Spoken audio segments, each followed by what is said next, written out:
नमस्कार दोस्तों, स्वागत है आपका हमारे चैनल कोयला क्लासेस में। आज के लेक्चर में हम बात करेंगे फ्रीबीज के बारे में। ये टर्म आपने पहले कई बार न्यूज़ में सुना होगा या फिर आपने ये टर्म हमारे देश के जो नेता हैं उनके द्वारा भी कई भाषणों में सुना होगा। ये फ्रीबीज एक्चुअली में होता क्या है, जिसको हिंदी में मुफ्तखोरी भी कहा जाता है। देश के प्रधानमंत्री या फिर बीजेपी पार्टी का आरोप रहता है अरविंद केजरीवाल की जो आम आदमी पार्टी है उनके ऊपर, कि वो ये मुफ्तखोरी का जो एक सिस्टम है उसको बढ़ावा दे रहे हैं दिल्ली के अंदर। और इसका मतलब ये होता है कि जैसे दिल्ली के चीफ मिनिस्टर अरविंद केजरीवाल जी कहते हैं कि हम मुफ्त शिक्षा देंगे, हेल्थ फैसिलिटी देंगे, PDS system, public distribution system, जिसके अंदर अनाज वगैरह जो होता है वो फ्री दिया जाता है, इलेक्ट्रिसिटी जो है वो फ्री कर देंगे। तो ये आरोप बीजेपी के द्वारा लगाया जाता है कि जो अरविंद केजरीवाल है ये जो फ्री बीज का एक मुफ्तखोरी का जो सिस्टम है उसको बढ़ावा दे रहे हैं, और जो कि सही चीज नहीं है। उसके ऊपर जो उनका कमेंट होता है आम आदमी पार्टी का, उनका कहना भी यही है कि आप भी जिन स्टेट्स में बीजेपी को, कि आप जिन स्टेट्स में आपकी गवर्नमेंट है आप भी वहां पर इस तरह की स्कीम्स देते हो। सो एक दूसरे के ऊपर ब्लेम की ये पॉलिटिक्स चलती रहती है। बट एक्चुअली में आज का जो हमारा टॉपिक है हम इसमें बात करेंगे। क्वेश्चन हमसे पूछा जा सकता है कि what is the freebie culture in India और whether it should be stopped और should continue. Give reasons in support of your argument. आपको क्या करना है कि ये जो मुफ्तखोरी का धंधा चल रहा है या फिर मुफ्तखोरी का जो ये एक सोच को बढ़ावा मिल रहा है, ये भारत के अंदर सही है या गलत है, और इसके ऊपर आपको आर्गुमेंट देना है। तो सबसे पहले हम कुछ प्रीवियस एग्जांपल लेके चलते हैं। देखिए, ये जो फ्रीबीज का कंसेप्ट है कोई आज का नया कंसेप्ट नहीं है, ये काफी पुराना कंसेप्ट है। और ये सिर्फ भारत के अंदर का नहीं है, ये ऑल ओवर वर्ल्ड में आपको देखने को मिलेगा। इसके अंदर डेवलपिंग कंट्रीज, डेवलप्ड कंट्रीज सभी इसके अंदर इंक्लूडेड है। एग्जाम्पल के तौर पे मैं दो तरह से एग्जाम्पल दूंगा, जिसमें आपको एक पॉजिटिव भी एग्जाम्पल देखने को मिलेगा, एक नेगेटिव भी देखने को मिलेगा। एग्जाम्पल के तौर पे आप स्कैंडिनेवियन कंट्रीज जो है यूरोप में ऊपर की तरफ, जैसे कि नॉर्वे और स्वीडन वगैरह, उन कंट्री के एग्जाम्पल लेके दीजिए। इसमें होता क्या है, ये जो नॉर्वे ऊपर की कंट्रीज है, नॉर्वे, स्वीडन वगैरह, या फिर यूरोपियन कंट्रीज की मैं बात करूं, तो वहां पर होता क्या है कि बहुत सारी जो चीजें हैं, जैसे कि ट्रैवलिंग की अगर मैं बात करूं, एजुकेशन की बात करें, हेल्थ की बात करें, तो ये बहुत सारी चीजें जो हैं वहां पर फ्री हैं। वहां के जो पब्लिक है, सिटीजन्स हैं, उनको इसके लिए पे नहीं करना पड़ता। जैसे कि आप बस में ट्रैवल करते हो तो आपको क्या करना पड़ता है, पे करना पड़ता है टिकट के लिए, वहां पर पे नहीं करना पड़ता। हेल्थ फैसिलिटीज, एजुकेशन, बहुत सारे एग्जाम्पल्स ऐसे जो वहां पे फ्री देखने को मिलते हैं। उसके अलावा इसी तरह के एग्जाम्पल अगर आप कुछ और कंट्रीज में, अगर हम श्रीलंका का एग्जाम्पल लेके चले, तो वहां पर भी ये जो गवर्नमेंट थी उन्होंने वहां पर काफी चीजें जो थी फ्री कर दी थी। अभी ये कर दी थी का मतलब ये है कि आप जानते होंगे श्रीलंका के अंदर इकोनॉमिक क्राइसिस आया था 1-1.5 साल पहले। सो वो जो क्राइसिस था, उनकी जो पूरी इकोनॉमी थी देश की, वो डिफॉल्ट कर चुकी थी, बिल्कुल बैठ गई थी, और उनको फिर बाद में जाके लोन लेने पड़े दूसरी जगहों से, इंटरनेशनल ऑर्गेनाइजेशन से। सो उसका रीजन भी ये था कि श्रीलंका की जो गवर्नमेंट थी उन्होंने मुफ्त में सामान जो है, जो सर्विसेज हैं, उनको बांटना शुरू कर दिया था। तो आप एक चीज देखिए कि ये फ्री बीज और जो आपके यूरोप में हो रही है, और जो श्रीलंका वाला मैंने एग्जांपल दिया, इसके अलावा आप अफ्रीका की कुछ कंट्री भी ले सकते हैं, वहां पर भी इस वजह से, या फिर पाकिस्तान ले लीजिए, उनकी इकोनॉमी भी जो क्या है डाउन हो रही है, ये जो मुफ्तखोरी का सामान दिया जा रहा है उसकी वजह से। लेकिन यूरोपियन कंट्रीज की बात करें तो वो अच्छी खासी डेवलप कर रही है। तो ये डबल चीजें किस तरह से हो रही हैं, इसके ऊपर हम बात करेंगे। और फ्री बीज में आगे बढ़ने से पहले मैं आपको एक और चीज बताता हूँ कि फ्री बीज जो होता है, मतलब ये जो मुफ्तखोरी में सामान दिया जाता है उनको, सिटीजन्स को, फ्री बीज और साथ में वेलफेयर, ये दो अलग अलग चीजें हैं। फ्री बीज मतलब फ्री में सामान दे देना, और जो वेलफेयर है उसके अंदर भी फ्री में ही सामान दिया जाता है, बट डिपेंड करता है कि आप चीज क्या दे रहे हो। ये दोनों चीजें आपको धीरे धीरे क्वेश्चन में जब हम आगे बढ़ेंगे आपको समझ में आनी शुरू हो जाएगी। बस आप इतना ध्यान रखिएगा कि हमें फ्री बीज के बारे में बात करनी है, उसके बाद हमें फ्री बीज और वेलफेयर के आपस में उसको कंपेयर करते हुए चलना है, और हमें यह देखना है कि उससे समस्याएं क्या है या फिर उसके एडवांटेजेस क्या हैं भारत के अंदर। क्या ये चलते रहना चाहिए या इसे बंद होना चाहिए। तो चलिए अपने आंसर्स की शुरुआत करते हैं। क्वेश्चन आपने देख लिया है, what is freebie culture in India. Weather it should be stopped और शुड कंटिन्यू। भारत के अंदर अगर बात करें, इसके हमें रीजंस भी देने हैं अपने आर्ग्यूमेंट की सपोर्ट में। तो देखिए, भारत के अंदर जब भी इलेक्शंस आते हैं, बहुत सारे जो पॉलिटिकल पार्टीज होती हैं अनाउंस करती हैं कि अगर हम इलेक्शन जीत जाते हैं तो हम आपको ये फैसिलिटी प्रोवाइड करेंगे, जिसमें आपकी लैपटॉप हो गया, साइकिल्स हो गया, पीडीएस हो गया, फ्री का जो राशन है वो हो गया, बहुत सारी चीजें अनाउंस की जाती हैं। तो उसी को आपका फ्रीबीज कहा जाता है। The issue of the freebies given out by the Indian state has come under the lens here. Over the years, the freebies have become an integral part of the politics in India. ये system पहले नहीं हुआ करता था, लेकिन अब कुछ एक दशक से अगर मैं बात करूं तो ये ज्यादा देखने को मिल रहा है कि जिस टाइम पे इलेक्शन होते हैं उस टाइम पे अनाउंस किया जाता है पॉलिटिकल पार्टीज की तरफ से, जब वो अपना मैनिफेस्टो जो होते हैं उसको अनाउंस करते हैं। मैनिफेस्टो मतलब कि जब पॉलिटिकल पार्टी इलेक्शन लड़ने जाती हैं तो वो ये मैनिफेस्टो होता है कि हम क्या क्या चीजें हैं जो करेंगे अगर हम इलेक्शन जीत जाते हैं, वही आपका मैनिफेस्टो होता है। तो उसके अंदर इस तरह की जो स्कीम्स है बड़ा अनाउंस करते हैं आजकल। वो इलेक्ट्रिसिटी फ्री कर देंगे, आपका खाने का फ्री कर देंगे, ये सब चीजें क्या है, इन्हीं को फ्रीबीज कहा जाता है। तो ये इंडिया के पॉलिटिक्स में अभी बहुत ज्यादा देखने को मिला है। Beat for making promises in the electoral battles for providing free facilities to remain in the powers. और इसका रीजन क्या होता है, सत्ता में बने रहने के लिए, ज्यादा से ज्यादा लंबे समय तक सत्ता में बने रहने के लिए इस तरह के अनाउंसमेंट जो है वो की जाती हैं। The state have become habitual of giving freebies, be it in the form of the loan waivers और free electricity, cycles, laptops, TV sets और सो ऑन। अब जो स्टेट है उसको ये आदत पड़ गई है, क्योंकि उन्होंने देखा क्या कि अगर इस तरह की जो स्कीम्स है उनको अनाउंस किया जाता है तो सबसे पहले तो जो वोटर्स है उनको इजीली इन्फ्लुएंस किया जा सकता है।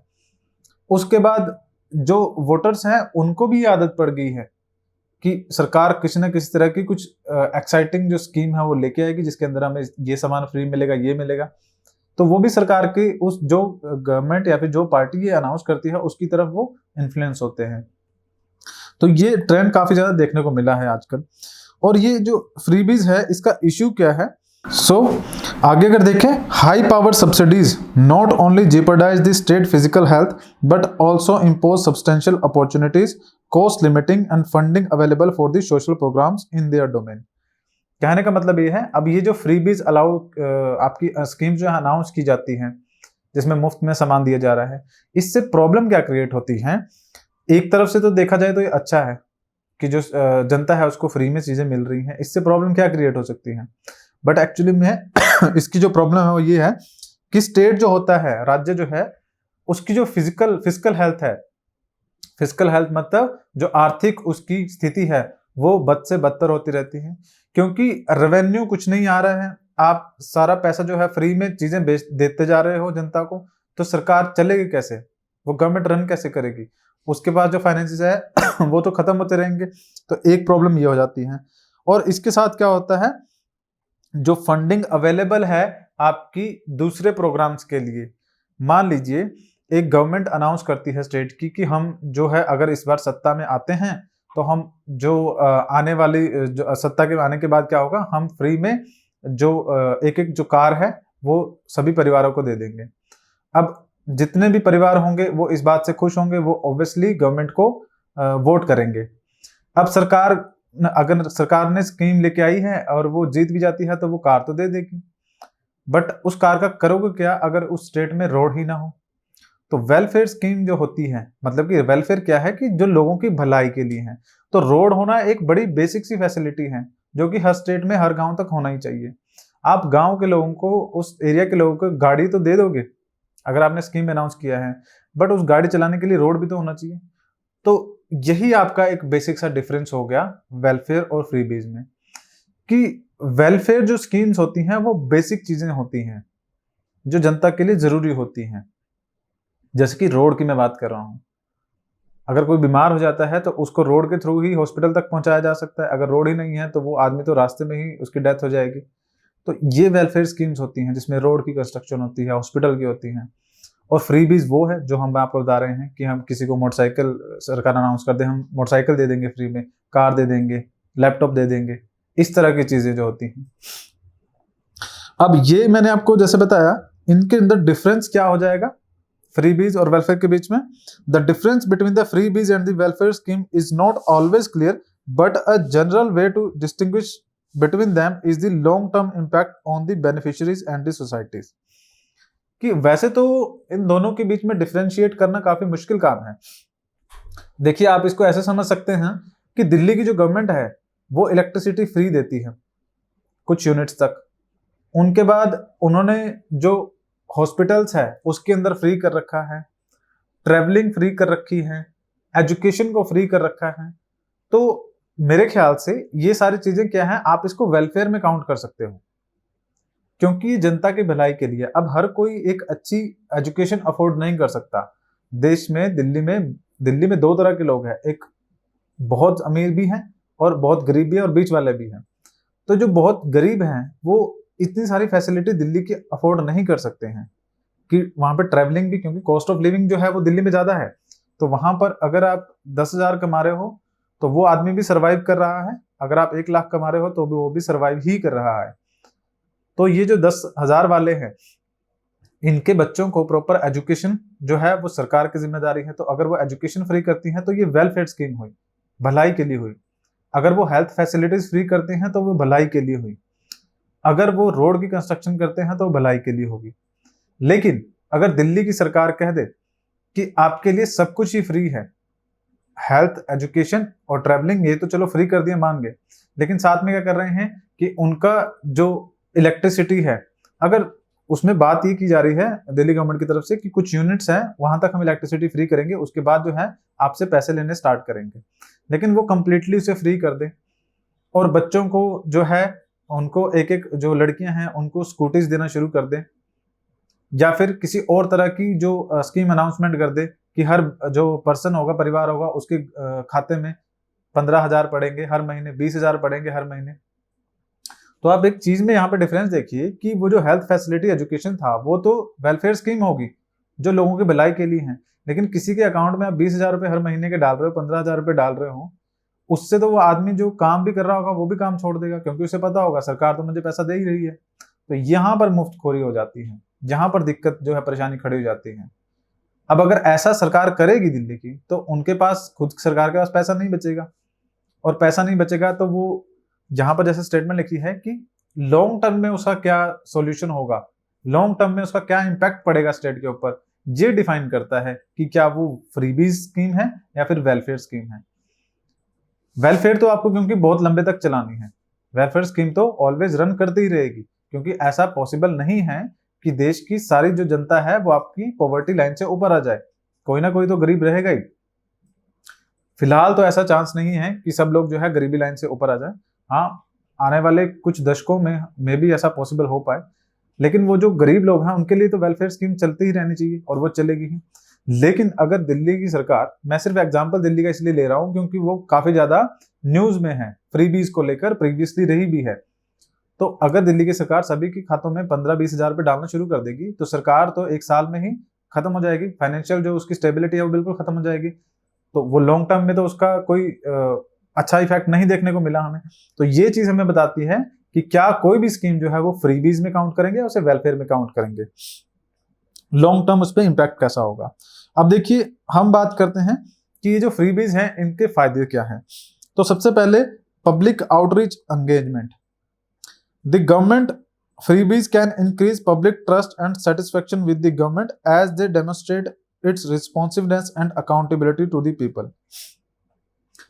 यहां पर इंपॉर्टेंट चीज क्या है कि जो फ्रीबीज होती हैं इससे होता क्या है, मुफ्त की चीजें जो होती हैं मिलती हैं, इनका फायदा क्या है कि पब्लिक का ट्रस्ट जो है वो बिल्ड होता है गवर्नमेंट के प्रति। सरकार ने कुछ अनाउंस किया अपनी स्कीम्स को, उसको इंप्लीमेंट किया और लोगों को वो फ्री में देना स्टार्ट किया, ठीक है। अब जो जनता है उसका सरकार के ऊपर विश्वास बढ़ेगा और जनता को ये लगेगा कि अगर किसी भी तरह की कोई समस्या आती है, जैसे कि ये कोरोना वायरस जैसी ये समस्या थी, कोई ऐसी बड़ी समस्या आती है, तो जो पब्लिक होगी उसको विश्वास होगा कि गवर्नमेंट जो है हमारा जो साथ देगी और हमें जो बेसिक फैसिलिटीज है वो जरूर प्रोवाइड करवाएगी। तो एक ट्रस्ट बिल्टअप होता है इन फ्रीबीज फैसिलिटीज की वजह से, जो स्कीम अनाउंस की जाती है गवर्नमेंट और जनता के बीच में। इन्हीं स्कीम्स के अंदर आपका ये जो पीडीएस सिस्टम है, पब्लिक डिस्ट्रीब्यूशन सिस्टम, जिसके अंदर जो डिपो होते हैं जो उनके अंदर जो सामान है खाने का, ये सब चीजें दी जाती हैं, ये भी इसमें काउंट किया जा सकता है। लेकिन इसको वेलफेयर में भी काउंट किया जा सकता है, क्योंकि हर आदमी वो महंगा राशन अफोर्ड नहीं कर सकता है। तो एक तो ये फ्रीबीज का फायदा आ जाता है। दूसरा की बात करें इकोनॉमिक ग्रोथ की, freebies can stimulate economic growth by increasing the productivity capacity of the workforce, especially less developed region. For example, freebies such as the laptop, bicycle, sewing machine can enhance the skill mobility and income opportunity of the poor and the rural. कि ये जो free की schemes announce की जाती हैं, इनसे कई बार इनसे इकोनॉमिक ग्रोथ भी देखने को मिलती हैं। जैसे कि एग्जांपल के तौर पे, अगर आप महिलाओं को बाइसिकल देंगे लड़कियों को, तो वो स्कूल में जाना है वो इजीली जा पाएंगी और एजुकेशन प्राप्त कर पाएंगी। सोइंग मशीन का मतलब वो जो सिलाई करने वाली मशीन होती है, अगर वो सरकार फ्री में बांटेगी तो जो गरीब महिलाएं हैं वो भी कपड़े जो सिलना है वो सीख पाएंगी और अपने आप की जो इकोनॉमिक ग्रोथ है वो कर पाएंगी।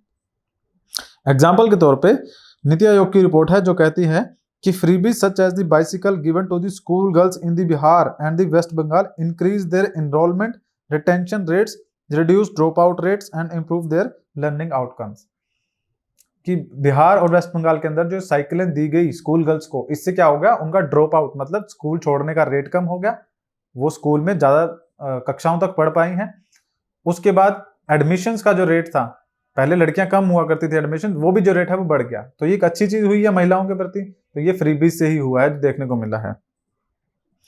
आगे अगर हम बात करें तो जो डिपेंडेंसी सिंड्रोम, अब ये दो चीजें थी जो हमने देख लिया कि फ्रीबीज से फायदा होता है। नेक्स्ट अगर हम देखें तो इसके कुछ नुकसान भी हमें देखने को मिलते हैं, जैसे कि dependency syndrome. Freebies can create a negative pattern of the dependency and entitlement among the recipient who may expect more freebies in the future, become less motivated to work hard and pay taxes. कि अगर ये जो free की चीजें सरकार देती रहे तो इसका नेगेटिव इम्पैक्ट भी ये पड़ेगा कि जिसको ये सामान दिया जा रहा है उसको फिर आगे उम्मीद होगी कि इस बार के इलेक्शन में तो सरकार ने ये अनाउंस किया था और फ्री में हमें ये चीज दे दी, अगली बार कुछ और सरकार अनाउंस करे और वो हमें दे। तो जिससे क्या होगा, इंसान का जो डेवलपमेंट है वो रुक जाएगा, वो काम करना भी छोड़ देगा और आलसी हो जाएगा और देश की इकोनॉमी में तो कोई कंट्रीब्यूशन रह ही नहीं जाएगा। तो ये भी एक प्रॉब्लम है। एग्जांपल के तौर पे राइस एट ₹1 पर केजी और electricity at 0 cost can reduce the sense of responsibility and accountability of the beneficiaries and make them dependent on external aid. कि अगर इलेक्ट्रिसिटी आप 0 कर दोगे तो कौन ही होगा जो ये सोचेगा कि इलेक्ट्रिसिटी की जो कंजम्पशन है उसको हमें रैशनली यूज करना है। अभी जो घरों में आप जाओगे, घरों में देखोगे बहुत सारी इंडियन फैमिलीज ऐसी हैं जो मिडिल क्लास है या फिर जो लोअर मिडिल क्लास है या फिर गरीब है, जब वो इलेक्ट्रिसिटी की कंजम्पशन करते हैं तो वो इस चीज का ध्यान रखते हैं कि वो ओवर यूज ना हो, एक्स्ट्रा यूज ना हो, एक्सेसिव ना हो, बेवजह की यूज ना हो। तो सेंस ऑफ रिस्पॉन्सिबिलिटी वहां पे नजर आती है, क्योंकि उन्हें पता है कि बिल उन्हें ही पे करना है। लेकिन अगर आप इलेक्ट्रिसिटी 0 कर दोगे तो वहां पर किसी भी तरह की सेंस ऑफ रिस्पॉन्सिबिलिटी नहीं रहेगी। पंखा चल रहा है तो चलता रहे, क्या ही फर्क पड़ता है, बिजली का बिल तो देना नहीं है। तो वो चीज एक आपकी नेगेटिव इंपैक्ट डालती है। उसके अलावा फिजिकल बर्डन, ये जो फ्रीबीज होती हैं, मतलब कि मुफ्त में जो सामान दिया जाता है, इसकी वजह से क्या होते हैं, फिजिकल हेल्थ जो है वो भी खराब होती है स्टेट की, कंट्री की, और पब्लिक एक्सपेंडिचर जो है वो आपका क्या होता है, बढ़ता है। पब्लिक एक्सपेंडिचर जो जनता की भलाई पे, जनता के ऊपर जो पैसा लगाया जाता है वो आपका बढ़ता है। और जैसे मैंने स्टार्टिंग में बताया था कि अगर ये फालतू की चीजें अगर फ्री में देने लग जाएंगे तो बेसिक चीजें रह जाएगी, तो एक वो आपका होता है। For example freebies such as the loan waivers, unemployment allowances, pension schemes. जैसे कि क्या होता है कि कई बार सरकार क्या करती है, वो इस तरह की स्कीम अनाउंस करती है कि अगर हम सत्ता में आते हैं तो किसानों का कर्जा माफ कर देंगे। अब देखिए, किसान जब शब्द यूज किया जाता है तो भारत में एक बहुत बड़ी समस्या ये है कि किसान यहाँ पर वो भी किसान ही है जिसके पास जो है 50-60 बीघे जमीन है, वो भी किसान ही है जिसके पास 1 बीघा जमीन है। तो डिफरेंशिएट करना मुश्किल हो जाता है। अब जिसके पास 50-60 बीघा जमीन है वो तो बहुत बड़ा एरिया हो गया, अगर उसने लोन ले रखा है तो उसका लोन भी माफ हो जाएगा। जैसे 1 बीघे वाला है, उसने जमीन उसने लोन लिया है तो उसका लोन भी माफ हो जाएगा। तो ये एक प्रॉब्लम क्रिएट करता है अगर हम फ्री में लोन माफ कर देते हैं। अनएम्प्लॉयमेंट, जो पेंशन दी जाती है, जो बेरोजगार हैं उनको जो भत्ता दिया जा रहा है, वो सरकार के ऊपर बर्डन डालता है। पेंशन स्कीम्स जो दी जाती हैं अलग अलग तरह के लोगों को, वो क्या होता है, जैसे महिलाओं को पेंशन दी जा रही है तो वो सरकार के ऊपर बर्डन डालता है। तो ये एक नेगेटिव इम्पैक्ट डालता है जो कि सरकार, जो गवर्नमेंट है उसके फाइनेंशियल्स जो है, फाइनेंसिस को वीक करता है। एग्जाम्पल के तौर पे NITI Aayog criticize that freebies such as the laptop given by the Uttar Pradesh government diverted funds from the more urgent needs such as improving school infrastructure। अब देखिए वही बात होगी कि आपने लैपटॉप दे दिया बच्चों को, लेकिन स्कूल आपका वहां पे दीवारें नहीं है, छत नहीं है, बच्चे खुले में जो पेड़ के नीचे पढ़ रहे हैं, तो ये कोई रैशनल चीज तो नहीं हुई, इलॉजिकल बात हुई है। इंपॉर्टेंट ये है अगर देखा जाए तो कि आप बेसिक फैसिलिटीज प्रोवाइड कीजिए पहले। जब आप बेसिक फैसिलिटीज दे देंगे उसके बाद आप इस तरह की स्कीम्स जो है वो लॉन्च कर सकते हैं। अब बेसिक फैसिलिटीज क्या हुई? बेसिक फैसिलिटीज हुई हेल्थ हो जाएगा, एजुकेशन हो जाएगा, ट्रांसपोर्टेशन हो जाएगा, रोड्स हो जाएगा, ये सब चीजें हैं जो करनी चाहिए। इसके ऊपर सुप्रीम कोर्ट की भी जो एक जजमेंट आई थी 2022 के अंदर, जिसमें सुप्रीम कोर्ट ने कहा था कि ये जो फ्रीबीज है और ये वेलफेयर स्कीम है, इनके बीच में डिफरेंस कर पाना बहुत मुश्किल है, बट स्टेट की ये रिस्पॉन्सिबिलिटी बनती है कि वो वेलफेयर स्कीम के ऊपर फोकस करे, फ्रीबीज वाला जो है उसको अलग रखे, और स्ट्रिक्टली इस चीज को फॉलो किया जाना चाहिए। सुप्रीम कोर्ट की जजमेंट थी।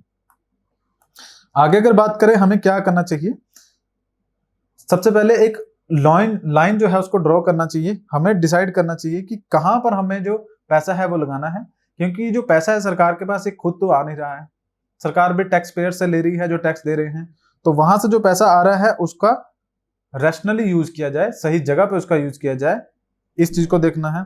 उसके बाद इलेक्शन कमीशन ऑफ इंडिया उसको एम्पावर करना चाहिए कि अब ये चीजों की शुरुआत ही कहां से हो रही है, ये वहां से हो रही है जहां पे जो डिफरेंट पार्टीज हैं जब वो अनाउंस करती हैं कि हम इलेक्शन जीत जाएंगे तो हम ऐसा करेंगे ऐसा करेंगे, तो इलेक्शन कमीशन को एम्पावरमेंट होनी चाहिए, उसको पावर देनी चाहिए कि इस तरह की कोई भी जो स्कीम्स अनाउंस होती है उसको वो देखे और उनको लगता है कि क्या ये सही है या नहीं है, उसके ऊपर वो डिसीजन दे अपना। उसके बाद वोटर अवेयरनेस, अब ये भी बहुत ज्यादा इंपॉर्टेंट है कि जो वोटर है वो अवेयर हो हमारा। जब वोटर अवेयर होगा तो उसे पता होगा कि कोई भी पार्टी अगर इस तरह की स्कीम्स अनाउंस करती है उसके ऊपर डिपेंड होकर हमें वोट नहीं डालनी है, बल्कि हमें क्या करना है, उस सरकार ने काम कैसा किया है वेलफेयर का, या फिर वो कैसा वेलफेयर का काम करने वाली है, उनके ऊपर ध्यान देना है, ना कि फ्री में हम ये दे देंगे वो दे देंगे, उसके ऊपर फोकस करना चाहिए। तो वोटर्स की अवेयरनेस भी बहुत ज्यादा जरूरी है।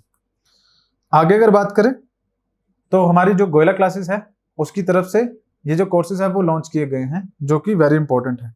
2999 का कोर्स है और उसके बाद 7999 का कोर्स है। जो 2999 वाला कोर्स है उसके अंदर आपको प्रीमियम लेक्चर्स मिल जाएंगे और आपका जो स्टडी मटेरियल है वो मिल जाएगा। उसके अलावा एक जो दूसरा हमारा 2999 का कोर्स है उसमें आपको हमारे जो सिंपली टेस्ट सीरीज है वो भी देखने को मिल जाएगी। टेस्ट सीरीज आपको 2999 में मिल जाएगी, बट अगर आप टेस्ट सीरीज और प्रीमियम लेक्चर, स्टडी मटेरियल सब कुछ लेना चाहें तो 7999 का हमारा कोर्स है, जिसमें आपको सभी सब्जेक्ट्स पढ़ाए जाएंगे, चाहे वो अकाउंट्स हो, हरियाणा जीके हो, सब कुछ कंप्लीट कोर्स करवाया जाएगा TOET का। तो वो आपको ज्यादा फायदेमंद रहेगा आपके एग्जाम के लिए। आप हमारी ऐप को भी डाउनलोड कर सकते हैं प्ले स्टोर से, वहां पर आपको मिल जाएगी। आपकी जो टेस्ट सीरीज होगी उसमें आपको कुछ इस तरह से जो टेस्ट है वो प्रोवाइड किए जाएंगे, क्वेश्चंस विद सॉल्यूशंस, तो आप वो सॉल्यूशन हमारे पास सबमिट कर सकते हैं।